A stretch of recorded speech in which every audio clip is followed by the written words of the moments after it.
আসসালামু আলাইকুম। এইচএসসি 2025 সালের পরীক্ষার্থীরা, তোমরা তোমাদের পরীক্ষা গ্রুপ সাবজেক্টের পরীক্ষা ইতিমধ্যেই শেষ করে ফেলেছো এবং তোমাদের খাতা দেখাও প্রায় শেষের পথে।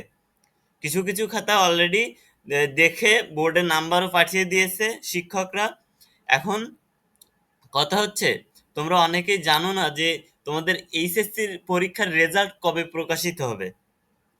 তো এটা যদি আমরা বিগত বছরের দিকে খেয়াল করি, তাহলে সেখান থেকে আমরা আইডিয়া নিয়ে এতটুকু বলতে পারি যে তোমার তোমার যে রুটিনটা আছে পরীক্ষার, ওই রুটিনের শেষ তারিখ মানে তোমার সব থেকে শেষে যে পরীক্ষাটা, ঠিক আছে, ওই পরীক্ষাটা হওয়ার পর সব থেকে শেষের পরীক্ষাটা কোনটা ছিল রুটিনে দেখি।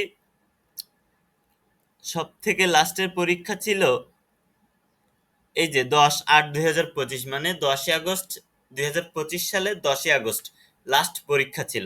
যা হোক, বিভিন্ন কারণে দু একটা সাবজেক্টের পরীক্ষা এই রুটিনের বাইরে নেওয়া হবে। এখন কথা হচ্ছে, রেজাল্টটা কবে প্রকাশিত হবে। দেখো, রেজাল্টটা কিন্তু প্রকাশিত হয় এই যে 10 তারিখ লাস্ট যে পরীক্ষাটা হবে, ওই পরীক্ষা থেকে আগামী 2 মাসের ভিতরে তোমার এইচএসসি রেজাল্টটা প্রকাশ হয়ে যাবে। তাহলে এখান থেকে যদি আমরা দেখি 10/8/2025 মানে 10ই আগস্ট 2025 সাল, তাহলে আগামী 2 মাস সামনে যদি বলি, তাহলে আগস্ট, সেপ্টেম্বর, অক্টোবর, তাহলে তোমাদের অক্টোবরের 10 তারিখের ভিতরে আশা করা যায় ইনশাল্লাহ তোমাদের রেজাল্টটা দিয়ে দিবে। ঠিক আছে, অক্টোবরের 10 তারিখের আগেও দিতে পারে কিংবা এই 10 তারিখেই দিতে পারে।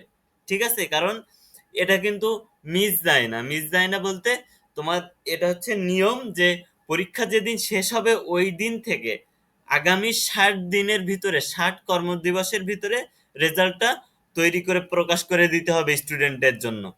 সুতরাং আমরা এখান থেকে বলতে পারতেছি গত বছর কিংবা বিগত বছরের থেকে আইডিয়া নিয়ে যে তোমাদের রেজাল্টটা 10ই অক্টোবর কিংবা তার আগে ইনশাল্লাহ প্রকাশ হয়ে যাবে।